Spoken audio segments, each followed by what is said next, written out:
Essa é a sobrinha entre o tio. Então, irmãos, nós encontramos aqui, nesse capítulo tão rico, tão maravilhoso, a terceira das 8 visões noturnas que foram dadas por Deus a Isaías.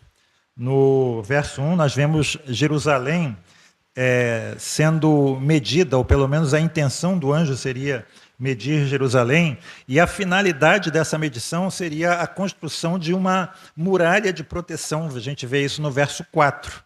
Mas o texto nos diz também que Jerusalém ia ser tão imensa, tão grande, que teria uma população tão numerosa que a construção de uma muralha ao redor dela, pelo menos aqui, se tornaria, digamos assim, uma tarefa impraticável. E o próprio Jeová diz então que ele seria a muralha da cidade. E assim esse processo de medição foi abortado. E aqui a vara de medir, ela remete a um texto muito precioso de Apocalipse 21, a partir do verso 15, que diz assim o texto de Apocalipse: aquele que falava comigo tinha por medida uma cana de ouro para medir a cidade e as portas e o seu muro. A cidade é quadrada e o seu comprimento era igual à largura. E mediu a cidade com cana e tinha ela 12.000 estádios. Alguém sabe? Lembra quanto vale 12.000 estádios? 2.200 quilômetros.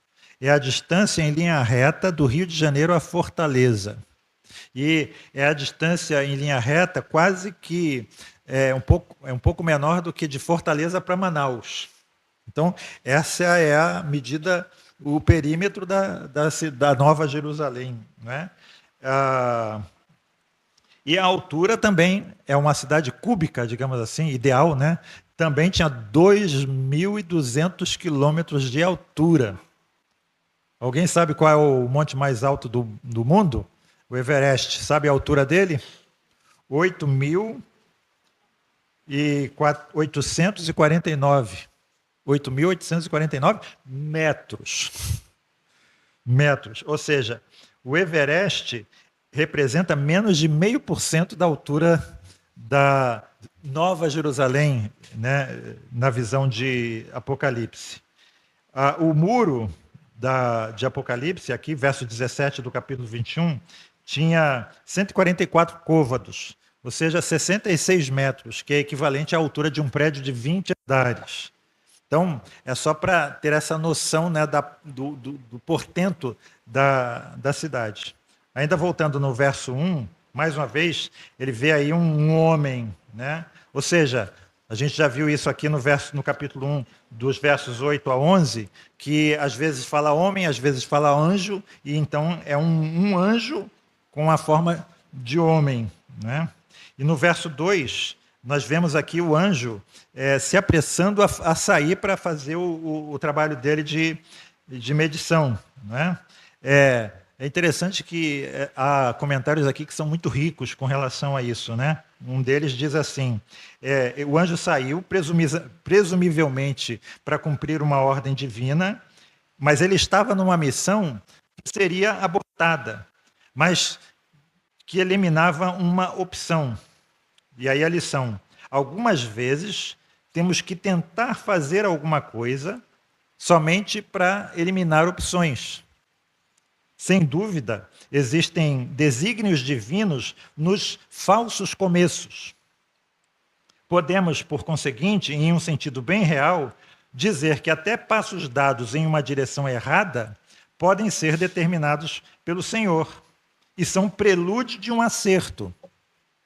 Assim, embora o anjo pensasse na construção de uma muralha futura, a medição da cidade, na realidade, foi para formar uma ideia das grandes dimensões que Jerusalém teria, tanto com respeito ao território, quanto em relação à sua população e à bênção que derivaria disso. Importante isso, né? Às vezes a gente entra numa faculdade e depois de um ano, depois de 2, percebe que não é a faculdade que você queria, e aí você vai para outra. Às vezes a gente se muda para uma cidade, depois você percebe que não seria aquela cidade, depois você volta, talvez. Né?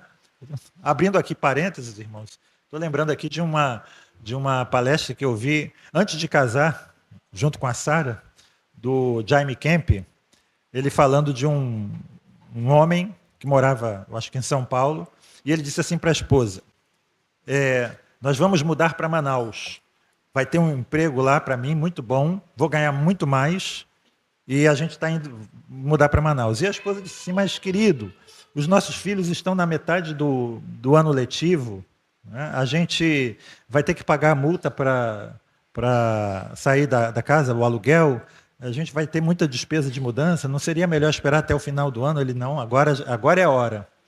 Ele estava falando sobre submissão feminina, né? E aí eles foram e deram com os burros na água. Né? Deu tudo errado, tiveram que voltar.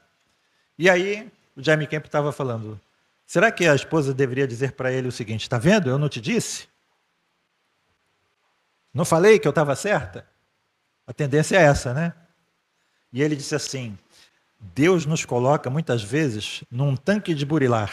E ele usou a figura, de certa forma, parecida com algumas figuras do Antigo Testamento, que pedras preciosas, elas não são pedras preciosas, elas estão em estado bruto. E ourives colocam imergem essas pedras num tanque com água e há uma máquina que fica mexendo para um lado e para o outro. E as pedras vão batendo umas nas outras e nessa bateção elas vão perdendo as suas impurezas e se tornando mais apropriadas para ser joias. E a vida é isso, é um tanque de burilar.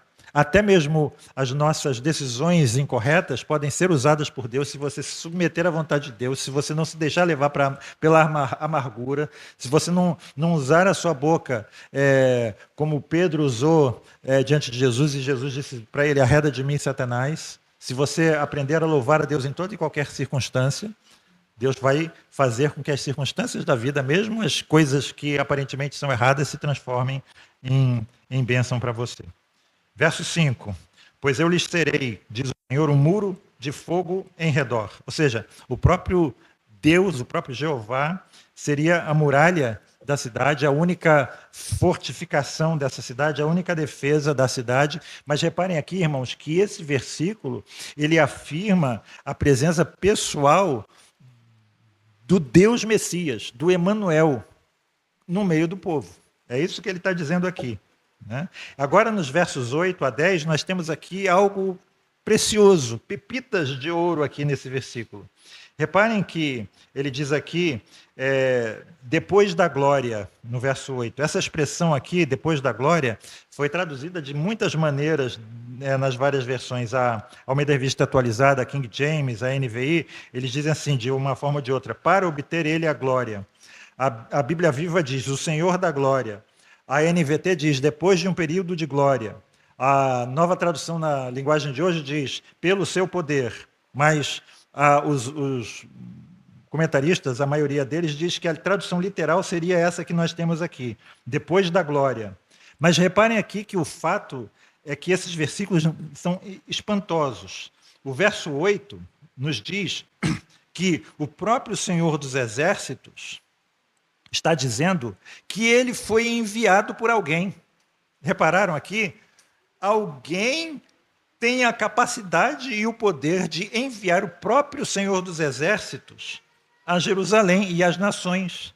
E ele diz assim, depois da glória. O que significa isso, irmãos? Quem é esse ser que tem a capacidade de enviar o Senhor dos Exércitos às nações? E o verso 9 responde, o Senhor dos Exércitos. O Senhor dos Exércitos envia o Senhor dos Exércitos às nações. E mais uma vez aqui, irmãos, o quadro descrito é importante. Para os judeus naquela época, talvez eles estivessem dizendo assim, aqui está uma coisa, não bate com a nossa doutrina, né? Uma linguagem imprecisa, uma linguagem enigmática, como que o Senhor dos Exércitos pode enviar o Senhor dos Exércitos às nações? Mas nós sabemos aqui o que significa isso. Então, esse quadro é o Messias glorificado, né? Depois que ele sobe aos céus, a gente vê isso em Daniel, né? E sendo enviado às nações, para subjugar as nações e habitar no meio de Sião. Então, o resultado dessa glorificação do Messias está aqui no verso 11. E naquele dia, muitas nações se ajuntarão ao Senhor e serão o meu povo, e habitarei no meio de ti, e saberás que o Senhor dos Exércitos me enviou a ti. E isso vai ecoar, irmãos, mais adiante, se vocês quiserem abrir, no capítulo 8, verso 22, diz assim: assim virão muitos povos e poderosas nações a buscar em Jerusalém ao Senhor dos exércitos e a suplicar o favor do Senhor. E no verso 23, assim diz o Senhor dos exércitos: naquele dia sucederá que pegarão 10 homens de todas as línguas das nações, pegarão, sim, na orla das vestes de um judeu, dizendo: iremos convosco, porque temos ouvido que Deus está convosco. E no verso 9 do capítulo 9, nós temos essa linda profecia messiânica, né? Alegra-te muito, ó filha de Sião, exulta, ó filha de Jerusalém, eis que o teu rei virá a ti, justo e salvo, pobre e montado sobre um jumento, e sobre um jumentinho filho de jumenta. De Efraim destruirei os carros, e de Jerusalém os cavalos, e o arco de guerra será destruído, e ele anunciará paz aos gentios. E o seu domínio se estenderá de mar a mar, e desde o rio até as extremidades da terra.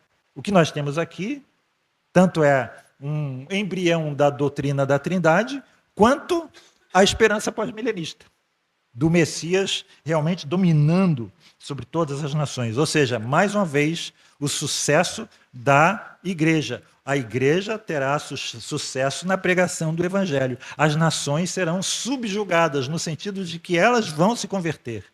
Haverá um período em que os instrumentos de guerra serão transformados em instrumentos agrícolas. É isso que a Bíblia diz. Ou seja, é o resultado, irmãos, da grande comissão. É o resultado da tarefa que Jesus deu à igreja. Na realidade, a igreja terá sucesso não porque nós sejamos fortes, mas porque não se trata da força humana, mas do poder daquele que disse: todo o poder me foi dado no céu e na terra. Ou seja, o resultado é uma nova Jerusalém gigantesca, né?